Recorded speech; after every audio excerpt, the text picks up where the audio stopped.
Dear Dhamma friends, slowly we came to the final date of the question and answer session. So today also we will follow the same tradition, whereby Sunil will first present the written questions, and meanwhile we keep the invitation open. If there are any other comments or topics available, you all are welcome. First question. Respected Bhante, I would like to share my meditation experience with you for your valuable advices and guidance. I will summarize my experience in chronological order in point form. I reported some of this before, and my present experience in detail. 1. Good focus on my breath and able to come back to breath easily after distractions, colorful and irregular appearances. 2. Easy focus on breath, very long in and out breath. 3. Quick focus on breath, very fast breath and one-pointedness broke into vivid scenes. Number 4. Easy focus on breath and experience very subtle breath for some time. A quick, forceful pulse-like feeling.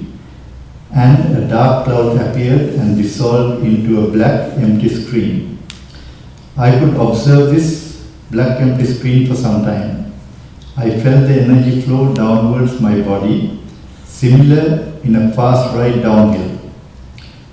Time to time I heard a clock ticking in the background. I was able to go back to subtle breath after distraction. Now I find the breath is very subtle always, and it is hard to observe in and out breath separately unless after a big distraction.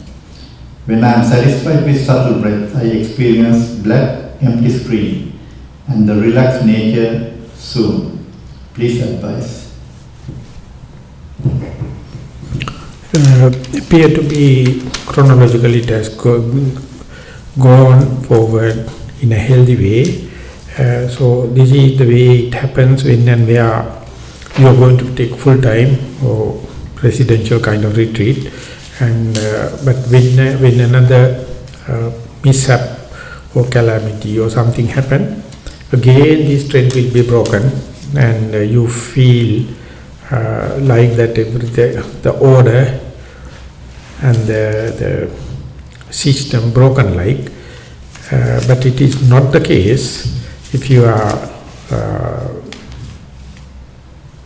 prepared enough to give another trial, same thing you will observe again and again. So ultimately the common advice or summarized advice is, whether the breath is very gross, colorful, vivid with the individual characteristics, or very subtle, complete it is all in the dark black hole, both must observe with the equipoise mind, without discriminating. Both must come, and you must not have likings and disliking for these two. Then only and only then mind is proceeding further.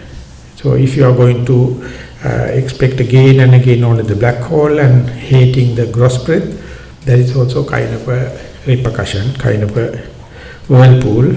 Or sometimes some people are frightened of this dark hole, whereby no identity, no orientation, no benchmarks, no references, and sometimes they keep on forced breath, forced breathing, and happy back at home with the breathing. That's also not a mature way. Let it happen in such a way so that mind will look into the gross, discrete, discriminative kind of breath, or completely dissolve into the darkness must appear equal. So much so you have to cease on the meditation or master it, and when it is going there, you may find that kind of a thing not only happening in sitting meditation, even in the walking happen completely in an effortless way, almost like same solitude, same at-home feeling, same contentment you may experience in walking also.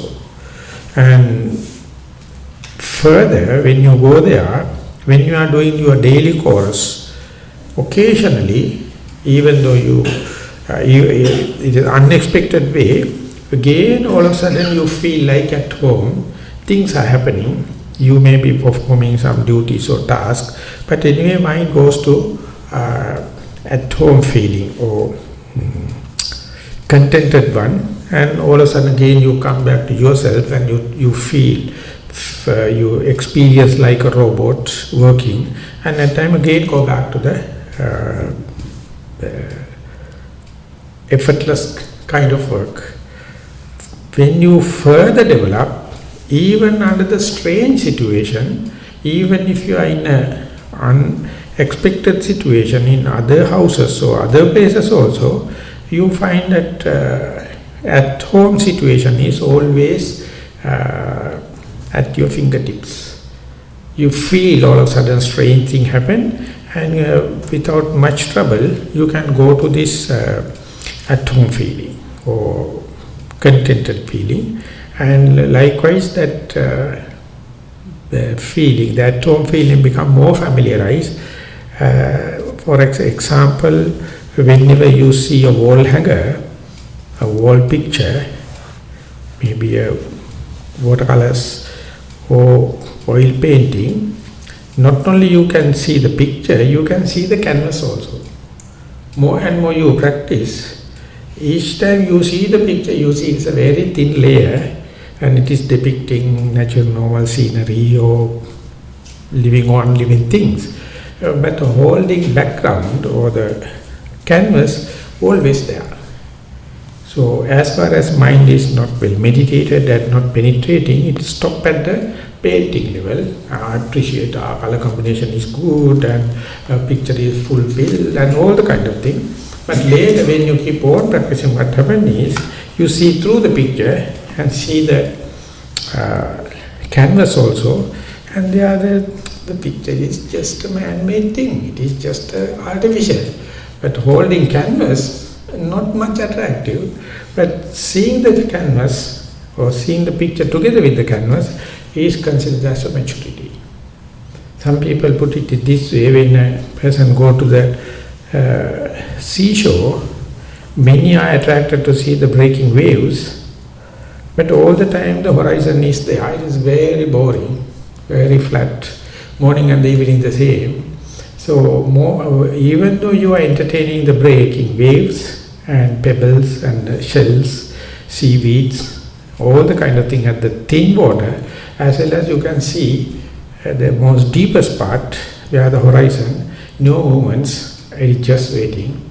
Both of them are in the same picture, in the same scenery, and do not discriminate both of them. That is the way we try to do away with tension. That's the way we try to do away with frustration or burning, the torturing nature. See both in equal way.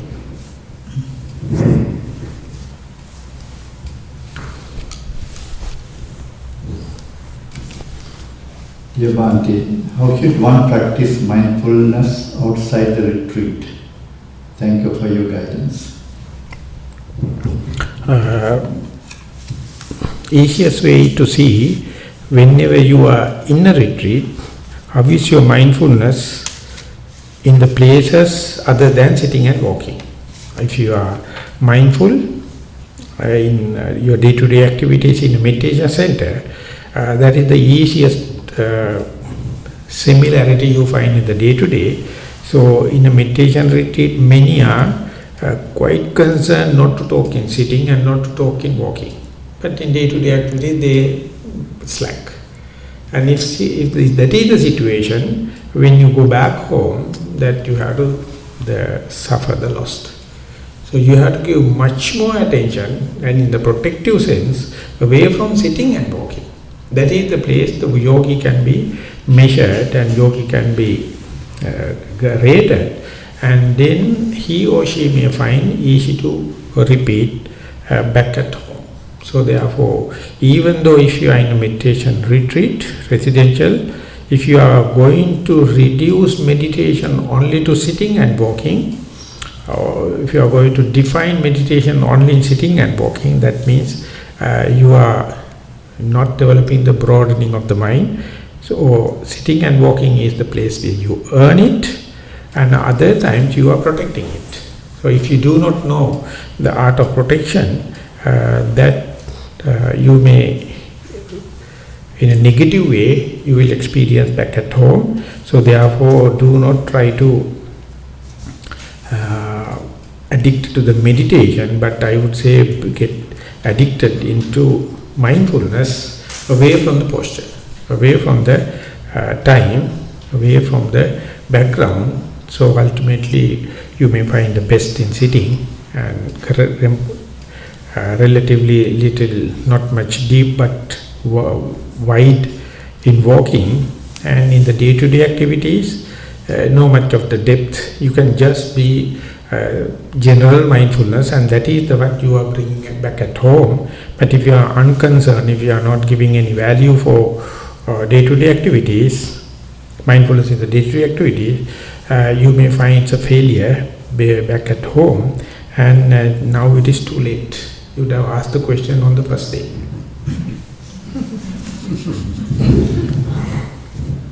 Dear Bhante, this is a two-part question. A, day by day I feel it is difficult to keep the mind at one place during the start. Am I going wrong somewhere? Please explain. Question number 2, when we have questions later, is it okay to contact you over email? If so, please give us the email address. The early part is not much enough information. The wandering mind is the one complaining about. So consider the wandering mind as our normal thing, and throughout our life what we have done is promoting it. So how can we stop it all of a sudden? So therefore, don't apply brake in a fast moving vehicle, then vehicle is not under control. So you have to close the slow down, then only you can apply the brake and stop it. So therefore, the example given is, if you have to put a dam against across the river, you can't directly start with the concrete work. First you have to put a temporary dam with the sandbags, maybe in one side, and once that is under control, you put the pillar, fix the pillars and get the concrete foundation, and then you go to the other side, and there also you temporarily put sandbags and put it there, and slowly only you can cover, and then you can start with the operation of the sluice gate, and then river is under control. So therefore, in the mindfulness also, you have to calm down, you have to slow down physical and verbal activities, and then try your best in the mindfulness in sitting meditation. And there, if there are any little bit of improvements, little bit of tamed nature, you have to be happy with that and promote it slowly. And while doing day-to-day activities, even in walking, you have to apply SMS slowly, mindfully, silently. And the mindfulness or meditation in sitting is something like a laboratory experiment, but calming down and others and applying kind of thing, it's a field level experiment. So therefore, do imagine how much time we have misguided our mind since unknown time, and within a short period we can't stop it. So you have to understand deconditioning is very difficult than what we think. So therefore, don't consider it as a private or personal mistake. Be happy, now we are at least understanding the gravity of the problem, and slowly, when and where the physical and verbal activities are slowed down, maybe temporarily or as a measure of restrainment, then only enough chances for the mindfulness to get rooted in, specifically for these kind of characters. And so do it in a complementary way. Try as much as possible calming down the physical and verbal activities in SMS, and when and where that is assured, then you can apply the mindfulness in sitting meditation and then see how these two are working. The other part of is that my email address is Dhammajiva@gmail.com, but I think best thing is to you can give it to Sunil. Sunil can direct, and I hope everyone is having Sunil's one. Or you can go to Halakon, and they also know mine is, my spelling is Dhammajiva is DHAMMAJIVA. That is the thing you have to remember, at gmail.com. So daily, whenever I go for retreat, I ask the retreat organizer to have internet access for me. So in some forest meditation centers, I find difficult. Otherwise, even if I am in a retreat, I used to look into my inbox in the Outlook, and I try to answer. But the thing is, some of them are writing theses and sending me screen after screen, explaining their parents' history and kind of thing. Then I feel so boring. So under such circumstances, I skipped it. Skipping happens. Automatically happens. If it is short to the point, while walking and standing, I can do it. Otherwise, I feel sorry, of course, that I must be more patient. But the thing is, please, it must be short to the point and short and sweet. And don't expect me to recognize you. I have no such a thing. Only I need is the background information, what you experience under your very nose, and any doubt or any problem, then we can share it. Otherwise, what I do is I ask another set of questions for information, just like in the question and answer session. So don't hesitate, and in the same way, I would say don't try to contact me over the phone. And if it is possible, snail mail, writing a letter, also appreciated. But the most efficient system is emails.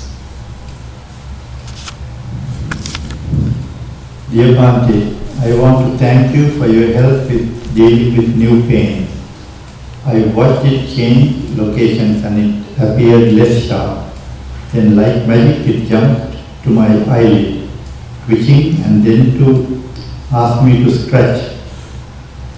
I just watched and everything more interesting. Then just different perception of pain. It is so much more.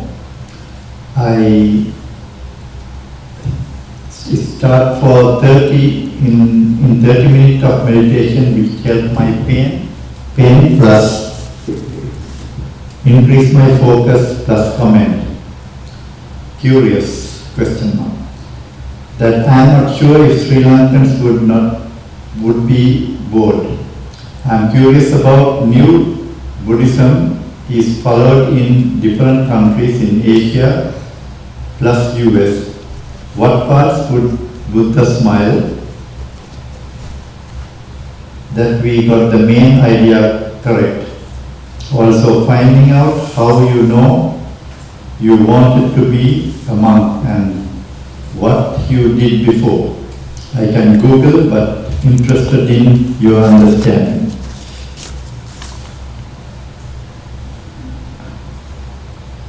Much appreciate for all help in answering Dhamma talk to follow that what Buddha said. I look for word to come again. I look forward to come again to your next retreat here with much respect. I have to listen to the same thing again to comprehend that. I appreciate the accounts given on the pain, and more you go there, the curiosity, because that area is shifting the attention from the materiality to the mentality, and the wide opening of the screen, and then asking about Dhammajiva. That is the part I can't. That asking, if I gather correctly, that how things were leading for me to ordination. Am I correct? So that means that I also really admire it, because I never thought in my early life, because even early life and now only I do is on pleasure principle. Even in the meditative life or in the monk's life, I always try to be happy. And so therefore I found earlier I was real critical on the monkhood, because all the monks are real jokers. So that was my hobby at that time, critical of the monks. But later imagine that I myself made up my mind, because this is the only job you get food free. It is something very important for me. And not only that, they give and pay respect. I mean, that it's a miracle. It's a miracle. Otherwise, if you are as a beggar, if you go there, give something and chase you out. But this one, give and ask to take more and more and pay respect. So my Lopamsa used to say, don't expect any other miracles in the world than this one, because people are hating each other. But we monks give nothing for them, and we are just beggars. Even go there. And next thing is, I have once become a forest monk. We have no duties. In the Sri Lanka, you have the monk is a kind of a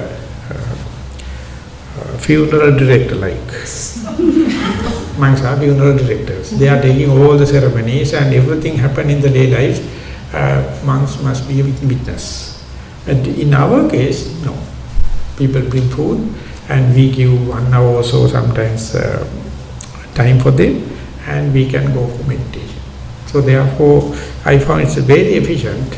But all my family members and the friends told, I am just in ideology, because it is not existing in the world today. The living without money and living on others' arms. And even then I thought, even if it is not available, I try my best. And but more than what I expected, exactly the ideal, the monkhood was preserved. But if you are searching for, otherwise you can go to the normal places and you may get the recipe available in the place. So therefore, Venerable Dhammika, who gave me the meditation instructions and my the friend fellowship or friendship, he too, and at that time I was very enthusiastic to be a monk, because I thought that becoming a monk means becoming enlightened. I thought everything will get by becoming a monk. Then it is nonsense. If a person like you going to become a monk, next day you will dissolve. You are such a person, so therefore don't do it. And you must be ready, you must take this as a criterion. Whenever you are to feel becoming monk or not is equal, that is the day you must become a monk. Till that, meditate. So it took about 8 to 9 years for me to practice. And he told during that time, don't expose to anyone telling that you are a practitioner, telling that you are meditating, just practice. Ultimately it must be equal whether to become, to be a monk or not. That's the time maturity happens. So therefore it's a lifelong experiment. So therefore I invite, but with cautious. Everyone can't entertain this one. So you must have so much of maturity, you must have so much of understanding of the life, you must have so much of urgency. The whole life is a misery. So full of unsatisfactoriness. You just change from one facet to other, but you are in the same pool. So to look into it from the different perspective, the monk's life is a very good viewpoint. But just mere becoming, wearing a rag robe or shaving your head, it won't happen.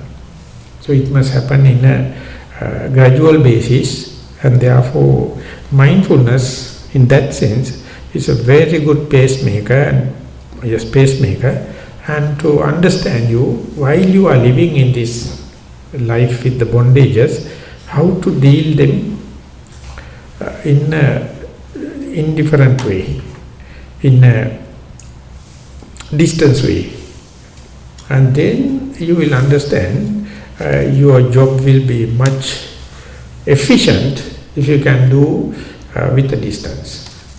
And then becoming a monk is mature enough. Otherwise, just by becoming a monk you get nothing. So try to be mindful as much as possible.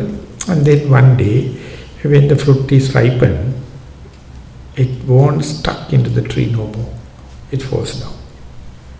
But the only thing is, don't eat sour mango. Wait till it matures, then drops. Before that also you can throw a stone and get the mango down. Then you are eating sour mango. So meditation will give a very ripened one, ripe in the tree, so get the original taste. So keep on meditating, and mindfulness will itself give the amber light and the green light. Dear Bhante, when the Buddha said he remembered all of his past lives, I often wondered if this means that his mindfulness was so perfect that he remembered the experience of the entire evolutionary process. ? Thank you. Of course, not only the Buddha, even the people from the other disciplines and the other, they also had the same thing. But the thing is how to make use in order to develop the urgency in the life. How to make use them in a productive way is the matter. Otherwise, when we are someone become exposed to the past life or future or whatever may be, they are not in a position to manage that ability. So then it is happening for the misfortune. The Buddha is using it in order to put it in a productive way, in order to understand the truth of suffering. So therefore, even if it is happening, if you are not in a position to make use it, you will put into the thing in order to understand the evolution, in order to understand the economic theories, or how to get the political gain out of this knowledge, how to get the social status out of this gain. Then you are at lost. So when and where it is available, your mind must be free from the political, social and economic kind of gains. Under such circumstances, that remembrance of the past life is not much important, not much hilarious. If you have any political, economic and social agenda, then only this is very dramatic, this is very thrilling kind of thing. So therefore, by just mere understanding it, it won't make much difference as far as your correct view is not there, as far as your radical reflection is not there. So the first sutta you find in the Digha Nikaya about the Brahmajala Sutta, the Buddha may explain how people get more and more entangled with this knowledge of seeing the past, with seeing the knowledge of what is happening in the other places. And ultimately they get completely obsessed with that knowledge, and their very path, very development will be hindered. So therefore it is not a must, it is not an essential part, but even if it is happening, be careful not to misuse it, not to use for the political, social and economic sense, but to see things as they are. So in that sense, it is not a must, it is not It is not happening for each and every person, and whether it is happened or not make no much difference towards the Nibbana. Dear Bhante, according to my understanding, when I lose the breath, contact, passa is not there to proceed for perceptions. Then why I am still feeling pain and sometimes thoughts and touch, even when I am close to the black hole? The passa has two meanings. The backside also known as passa in Sri Lanka. As far as you have the backside, pain is there. It's called back pain. So that's one way of answering. The other one is when and where the breath ceases to exist. If at all the contact is reducing, contact is worn out, it is applicable only for that thought moment. Next moment you are a different person, you are entertaining different combination. So therefore once the breath becomes subtle and unperceivable, don't take it into grant, telling that it's forever. That's the way we have permanent notion. Once it happened, we thought it is coming into our endowment. It will be a permanent change, like it is not. So therefore, if there are any kind of distractions, you can't go into the subtlety of the breath. When and where the breath becomes very subtle, you are just face to face the breath, and you are imbibed in the breath. At that time, at that very moment, thought moment, the feelings, perception, your volitional activities are everything which are basically based upon the contact. Together with everything become weak, everything become worn out, everything become unperceivable. But don't take it to take the same effect to the whole life or in the moments to come. So then and there it is circumstantial. At that moment it is yes, but next moment it's a different combination.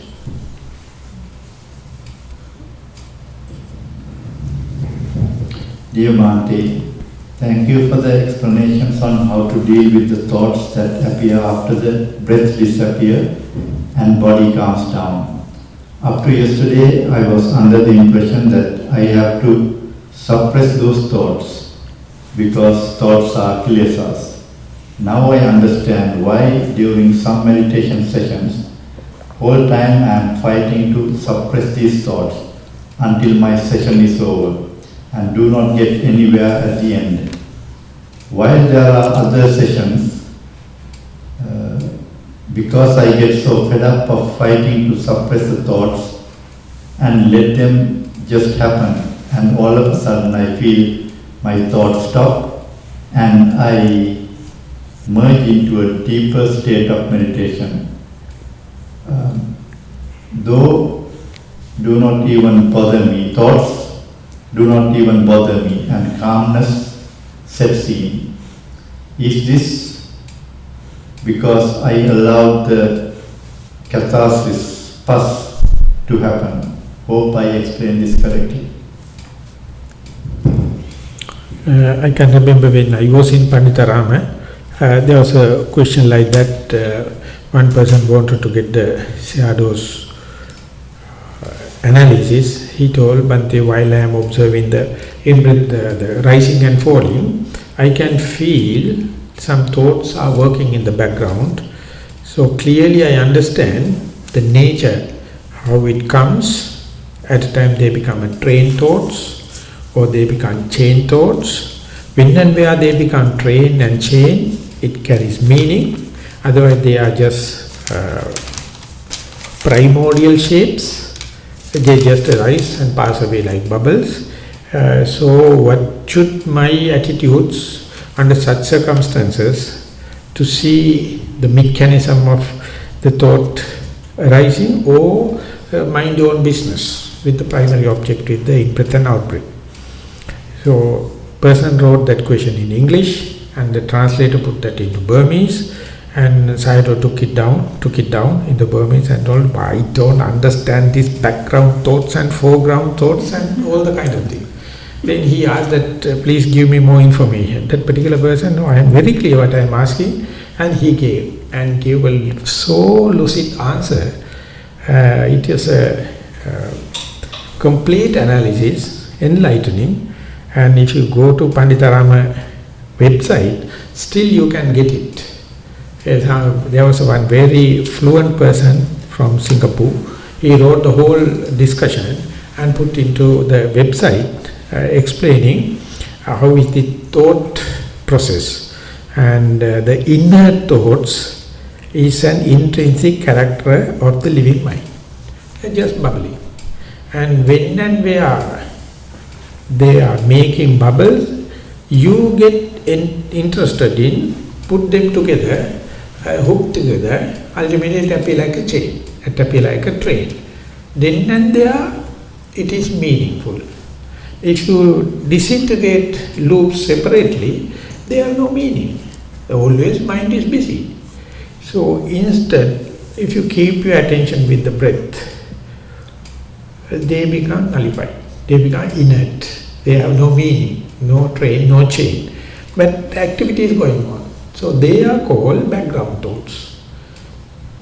Sometimes thoughts are full of meaning, start with such a momentum, and without your involvement, they become very powerful and they overpower your primary object, and you become a thinker. You become involved in kind of thing. Sometimes the rising and falling and the thoughts are side by side. So when and where these kind of things happen, you must, if you are sharp enough, you must report in a very discreet way. Thoughts are already chain thoughts or train thoughts are having a meaning, or they are just bubbles. Due to my involvement only they become chain thoughts or train thoughts, then only there is a meaning. But if I keep my attention with the rising and falling, they die off, get aborted at its inception, and there is no case, they are inner thoughts. Sometimes side by side. Thinking happens this way and noting of the primary object is happening this way. Under such circumstances, by little accelerating your noting of the primary object, you can cut off the thoughts, because your attention diverted or adverted to the primary object. But when and where thoughts are with so much of momentum, you must not worry about the primary object, forget about and understand I am thinking. And in the walking, if it is happening, stop walking, stand still. You have to not to get mingled with that walking and thinking. If the thoughts are very powerful and you stand still and thinking. And still you are not going to give attention to the content of it. So likewise that if someone is going to think, to have a mind without thoughts, that's a committing of suicide. Mind can't live without thoughts. It is like a sea without waves. Sea and the waves are interdependent. Without waves you can't understand, you can't recognize the sea. But the sea is the body of water, where which it's a repercussion. It's a whirlpool. So likewise thinking happen. That bloody thinking make a problem because of your entanglement. You are the very person put them in a train or in a chain, and then that very chain will overrun. So keep them as they are, so that keep the mind occupied on adverted to the neutral primary object. So you may understand the practical value of your primary object, because primary object is not the Nibbana, it is not your soul is, but it is just to replace these inner thoughts and thoughts side by side. So therefore this very understanding of, contextual understanding of the thoughts is very interesting. So you have to look at the problem, look at the case, look at the experience as if it is someone else. Don't take them as me, mind and self, myself. So that kind of attitude, very difficult, because as René Descartes mentioned, ergo cogito sum, I think therefore I am. That's the beginning of the Western philosophy. I think because I am here because I am thinking. So thinking and myself recognize as together. So therefore very difficult to understand self and the thinking. So now Mark Epstein wrote a book, A Thought Without a Thinker. He mentioned whether you like it or not, whether it is in your agenda or not, there are some kind of thinking. There is no thinker. They are inner thoughts. If you are full, if you are unmindful, you worry about them. But if you are mindful, or if you are sharp enough, you see they are happening without your intention. So you can just dump into the dustbin, not to worry. So therefore mindfulness going to give that kind of a wholesale business also sometimes. They are just happening, why worry? Just forget about it. But some of them you understand, due to your involvement, your enthusiasm, your manipulation, your forking fingers, inner thought become a trained thoughts. But then it is very interesting. Because you feel like omnipotent, omnipresent God. Out of nothing you make something. And then thinking is nothing to worry. You can say, there are inert matters, out of the dust God created a human. And ultimately human gone back to the dust. So likewise this thought is nothing but a mind made. Mano Pubbangama, Mano Setta, Manomaya. It's mind is the forerunner, and mind is the leader, and just mind made. Why worry? Because you have seen the mechanism. So therefore the hating the thought or creating the thought, both of them goes to the two extreme. So be with the thoughts when and where possible, but you must have a replacement. You must have a antithesis. That is your primary object. So when the thought appears like a thesis, you put antithesis. Instead of that, you put the attention to the primary object. Then you can see what is happening.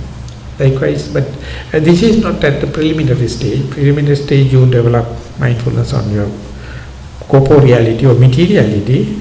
When the meditation goes to the Vedananupasana, Chittanupasana only, you can apply that very already earned mindfulness into the mental sphere. So therefore, don't consider it as a punishment or as an endowment. Just consider as yet another object of meditation. Use it in a strategic way.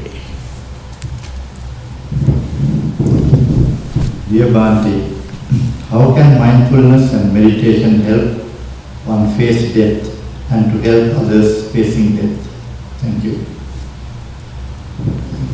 So in the meditative life there are two kinds of deaths. One thing is conventional death, the other one is momentary death. So at the end of each out-breath, a death. Next in-breath is another life. And again at the end of the out-breath, another death. So if you are aware of it, the momentary death, each in-breath, each beginning of in-breath is a rejuvenation. Your mind becomes refreshed. Your personality becomes refreshed. So therefore, without the death, refreshment cannot happen. So if you wish only the refreshment without the death, it is not natural. And if you consider looking at the death as a bad omen or destructive or punishment, that means you are not ready to accept the newly coming in-breath, beginning of the in-breath. So if someone do not know this macro level and the micro level is the conventional death, micro level is each and every breath, or each and every rising and falling, or each and every left leg and the right leg, or each and every word, each and every sound, each and every thought, everything. They are discreetly separate. To make a chain out of that is your craftsmanship, your craftsmanship. Whenever chain happens, you don't find cracks in between, you don't find the fragility in it. There you have to develop the thin slicing of time, and then you find It is the putting them together and then appear like a normal plate-like connectivity, but it is full of depths. So when and where you become more familiarized with the breath, you find within one breath 1,001 tiny little breaths. In between each and every one, the depth is in between. So more and more you have a vivid, immediate, close observation. The death and the life, death and the birth, interdependent. But our rational thinking develop a kind of idea: birth is auspicious, death is bad. That is the point where the tension arises. The moment you try to understand that death and the birth is interdependent, so to have an equal invitation to the death, that means you are inviting your rejuvenation, refreshment, or reconditioning. Reconditioned vehicles like. So therefore our worldly knowledge is always try to avoid the death. But the teaching of the Buddha, it says you can't go to Amurta without Murta. Amurta means eternity, Murta means death. The path to the eternity is through the death. So therefore, expect the death to each and everyone. May all you die off. Please. No problem there. If you are expecting the eternity for each and every person, that means you are taking such a heavy responsibility, definitely going to end up with a disappointment. So therefore, Trungpa he mentioned, if you are going to have an appointment with a disappointment, there won't be any disappointment. Because each and every appointment in the world is going to end up with a disappointment. No exclusion. So therefore, expect, live with and hug with the death. Then no problem. So it is, once you have practiced yourself, it is a contagious kind of a disease. If you associate in that kind of a person, other people can't entertain the fear of death.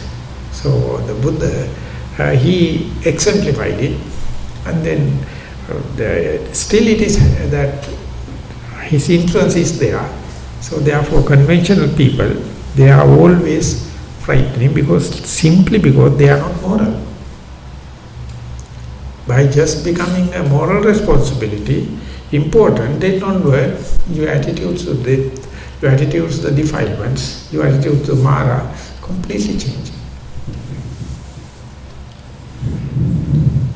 Dear Bhante, words cannot express my gratitude towards you and the organizers for this Dhamma retreat.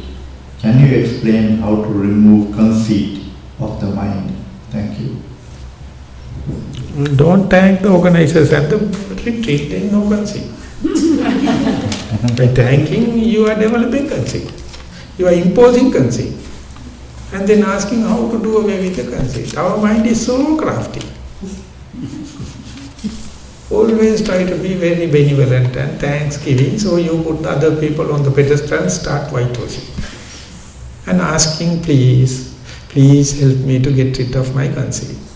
The whole business from morning to evening is the conceit. So therefore just be here and now.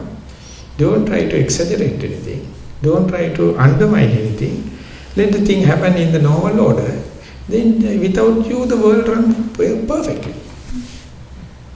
You need not to exaggerate something. You need not to highlight something. Whenever you are highlighting, whenever you are exaggerating, that means you are degrading some other parts. And then you are getting committed. And then you are suffering. Let the things to happen. Best thing is to vanish yourself. So how to live in the world without conceit? Never. Never. The living and conceit is almost synonyms. That the life, what is happening in the plants, what is happening in the animals, no problem of conceit.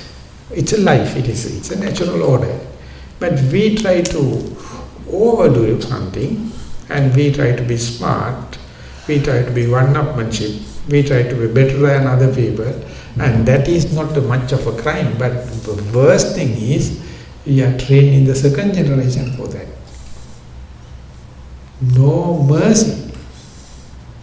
No mercy. With our whole effort, we push second generation to be better off. And therefore, what ultimately do is, they, at a failure, they hate their parents. What else? Definitely they are hating their parents because you have misled them. You have misguided them to the wrong. So therefore, the conceit accepted. It's the Buddha says the conceit, by conceit you can get rid of conceit. That is to say, I accept my conceit, and when and where it is arising, I note it. Yes, this is conceit. You don't try to get rid of it, and then conceit loses the grip. So have a conceit to get rid of conceit. That means when and where interaction happen, when and where transaction happen, conceit is playing its very prime role, and with both the parties, try to size it. Try to see it in its own nature. Don't assume that I can live without a conceit. It's not practical. But the thing is, when and where it is raising the head, note it, label it. This is the conceit. Ultimately, you win the game. And don't raise other people, even though it is free of charge. Dear Bhante, when I sit, I am able to keep face to face with the breath for 10 minutes. I try to focus on the beginning, middle and end. I also can notice the breath losing amplitude. When should I apply a comparison of in versus out characteristics? So it is also yet another aspect of in the in-breath you can see the beginning, the middle and the end, and the out-breath also you can see. So when and where it is happening, you have to understand when the in-breath happens, is there any ability or practical way to understand it is in-breath but not the out-breath. When the out-breath takes place under your very nose, while you are observing the beginning, the middle and the end, see the practical ability to label the out-breath as out-breath and knowing that it is not in-breath. So you can say it is out-breath, not in-breath, not a thought, not a pain, not a sound line. That's the way the discrimination come into being. Dear Bhante, thank you for all the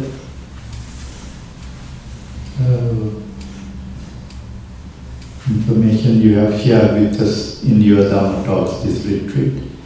I have been enjoying the retreat. I would like to share an experience I had last night. After the last meditation, I could not sleep. As I lay in bed, I realized that I was effortlessly aware of my breath. It moved in slowly, steadily and deeply, and moved out slowly and steadily. My awareness eventually expanded to my whole body. I lay that way for some time, sometimes switching from face down to face up. At one point, I began to feel my body dissolving, and my awareness was being pulled down towards the ground. At first I resisted, but then I thought to myself, no, I want to experience this. I allowed myself to be pulled down into a black hole. I was not afraid. At one point, the black hole turned into a tunnel with a light at the end, around the curve. I noticed small lights along the walls of the tunnel. Just before I got to the end, I got scared. My heart rate increased, and the next thing I knew, I was lying in bed again. This morning I felt a bit uneasy, and I had thoughts of doubt. maybe it was a dream. But at the time, I was sure that the experience was real. Please kindly offer your comments and suggestions for how to continue my practice. So the thing what you expect may or may not be happening in the sitting meditation or in the walking meditation.